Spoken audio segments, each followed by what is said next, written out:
gosh, look at the crowd. Come this way. Those who spread goodness radiate happiness to everyone around them. Introducing LOLC Finance Credit Cards. Fuel the goodness in you. Welcome to LMDtv. I'm Ashwini Vethakan. Joining us this week on Talking Business is the Managing Director of Axis Engineering, Christopher Joshua. Welcome to the show, Christopher. It's good to have you here with us. Thank you for this invitation on this program. Now, Christopher, the year 2021 was a challenging one for the country. What is your take on the prevailing economic landscape? Year 2021, of course, was a very challenging period for the country because 2020, starting with 2020, where, of course, the breakout of the COVID pandemic had a significant effect on the entire world and our country in particular. So from about March 2020, this impact was felt, pandemic-related impact, and 2021 also it tend to continue. So, of course, it was a trying period for our country for two simple reasons, because is that we had a huge pressure on our economy, especially in the foreign currency related inward remittances coming in, especially. So we had a big deficit in the foreign currency amounts, mainly due to restrictions in imports and import proceeds, and also significant impact because of the lack of tourism in those 2 years.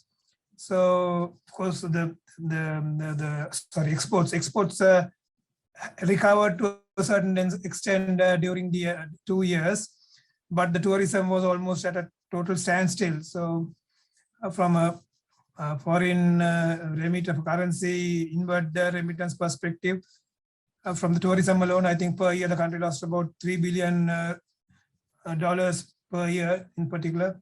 Then also our foreign remittances from foreign labor, which is close to about $7 billion a year, also was impacted marginally again. But the biggest blow came from the tourism sector, and of course the challenges to exports also. So it was a very challenging period for the country as a whole, and it was felt in all economic fronts. Of course, some industries to a greater extent than the others. So if I take the construction industry impact, I believe that's what I have to talk about mainly. Of course, it was felt too, especially the shutdowns, because in construction-related industry, there's a total shutdown, and if you cannot work, of course, it's a direct impact. And also the movement of people, mobilizing people, of course, complying to the protocol of working under COVID guidelines. And towards the latter part, of course, the pressure on imports because of lack of currency also, especially to the latter part of 2021, we have felt it too. The construction industry is considered as one of the barometers of economic development. Could you elaborate on this? Yes. So basically, I think in most countries in the world, the growth of the construction industry is related directly to the GDP growth.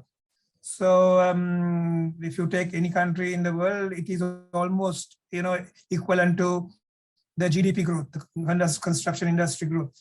The construction industry also is a major contributor to the GDP worldwide also, and of course in our country in particular, it contributes close to 10% of the GDP, employs about close to again 10% of the workforce. So it's a considerable industry. So in the event there's challenges, and if there is less contribution from the industry, then of course there's a direct impact on the country's growth and GDP. If you see especially we are talking about the COVID times, especially 2020 and 2021, most countries in the world have had stimulus given to this industry, because this industry relatively could work under the circumstances and environments, and most of the resources can be mobilized locally also, respective countries, even in Sri Lanka or elsewhere. So of course, a lot of governments, which of course, in the developing world and in those economies have given huge stimulus in infrastructure, for infrastructure spending and investment. And then that has helped to keep the growth levels. Even in our own country, of course, the government under the circumstances have tried to get the industry active and involved, and to a certain extent, I think we have also succeeded. But of course, not in the forms of the stimuluses you've seen in the rest of the world. But relatively to other industries, of course, the industry has performed under the circumstances. Now, Christopher, what is the impact of the ongoing infrastructure development program on the construction industry? Yes, basically the impact is, of course, currently is, of course, the material, shortages which we have had. We have been faced with a lack of raw materials. Steel has been a little bit in short supply. The cement has been in short supply. But of course, these challenges are foreseeable if you understand the global concerns and global constraints, especially evolving around these commodities. There have been demand, worldwide demand too. And of course, the other significant contributor to the shortages and of course to the cost escalation is the freight cost. Now, I was recently, looking at the freight barometers, where pre-COVID, the worldwide freight barometer, if we said it was 500 points, during the COVID period, it went up to almost 2,000 points. So you're paying almost 4 times more for freight. So anything coming overseas, from overseas, especially raw materials like steel and even cement, where raw material is imported, had a significant impact. And on that note, we'll be going in for a short break.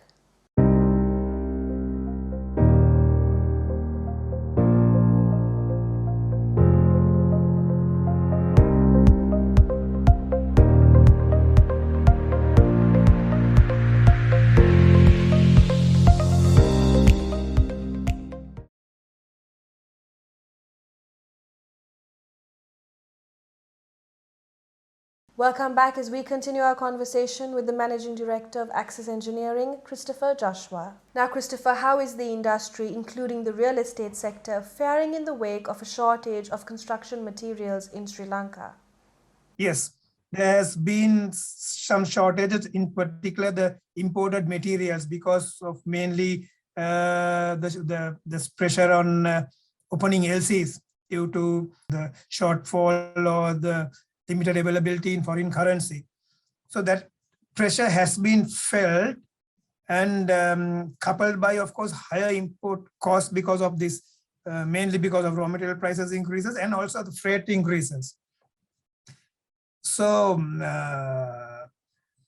that has been felt. It has been a challenge, and up to the point of now, us talking now, there has been challenges, but still we have been able to keep some momentum of the construction activity in by getting some parts of the imports, especially with the government allowing us to import on a credit basis, 180 days use and credit basis from the prospective suppliers.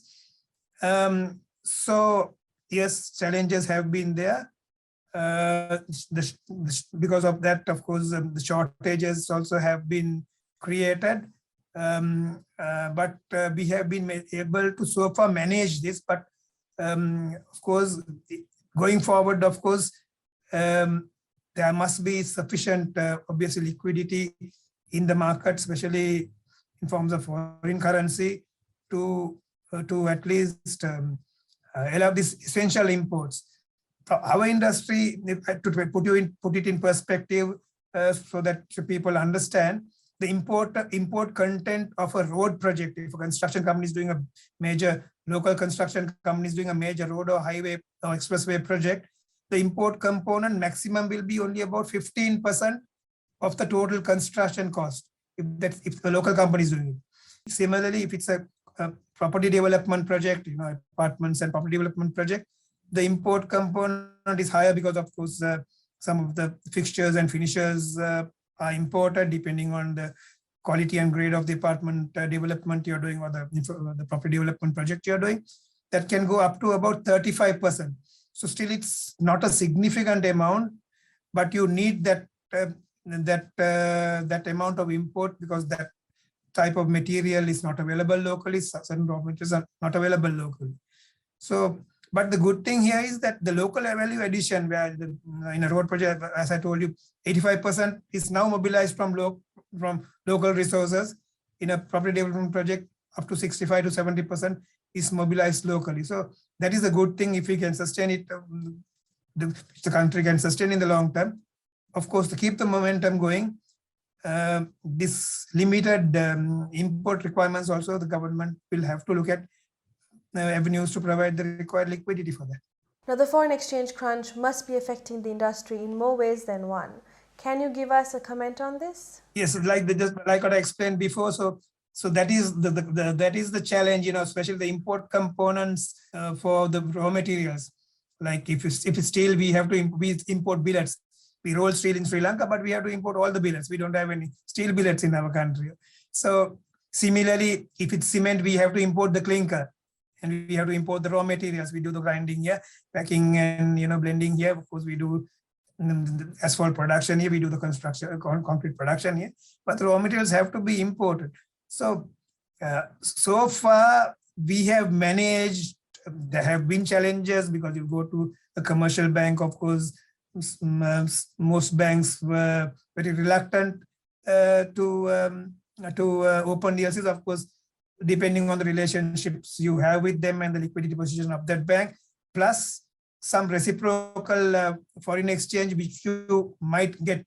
In certain projects we get paid in foreign exchange, so that part of the funding the banks use to help us open LCs for this raw material requirement. But overall, it's been a challenge for the industry as a whole, because I think certain businesses don't have that foreign currency payments or balances to support their imports. So overall, I think that this has to be addressed, and hopefully with this COVID restrictions easing off and some momentum in tourism taking place in the country, with some increase in exports and of course exports proceeds coming into the country, we are hopeful that this challenging situation will be overcome in the medium term. Our final question for this evening, Christopher. Let's talk about labour resources and the ongoing COVID protocols. How is the industry faring? We have always had this problem of having sufficient labour. It's a well-paying industry, a well-paying profession for the vocationally trained people. Unfortunately, we had this stigma of attracting enough of skills or enough of people into this area. That has been a challenge throughout, so much so that even we have evolved our own mechanisms, having our own training programs, on-the-job training programs, train and people in the various locations and retain them. So still the government, there is a lack of labor resources. So foreign labor is still allowed in certain parts, so certain projects where even we are at times are compelled to use foreign labor resources to complement our local labor force too. So this is something which we have to all pay attention. We are also working with vocational training authorities and with the government too to get people, encourage people to come into these vocations, get trained in these vocations, because there is a long-term sustainability for themselves and for their employment too. Because as I told you before, the construction industry is a big part of any country's economy, it's a big part of the GDP, and it will continue to be there. It has been there historically, and it's going to be there in the future too. So it's a challenge, definitely a challenge, which we have to work more objectively to overcome. Well, this has been an interesting conversation. Thank you for joining us on the show this evening, Christopher, and for your insights on the construction industry's current state. Thank you, Ashwini. Thank you very much. Thank you. All the very best. Coming up, we have the latest updates from Sri Lanka's burning issues. Stay tuned. You love the feeling of being renewed. To stay beautiful every single day. To breathe just like we do. Because you are truly delicate. Protecting the ones who've been with us through the years. With Sayalac Care, the only wood coating that truly protects you. Sayalac Wood Coatings from JAT.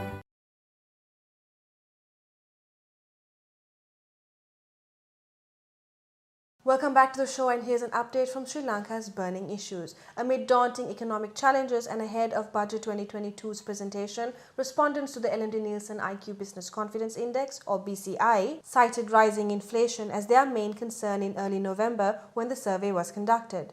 According to the poll, 73% consulted by Nielsen IQ consider inflation to be the most pressing issue for businesses in Sri Lanka today. This marks the first time an economic concern has been cited ahead of the pandemic since March 2020.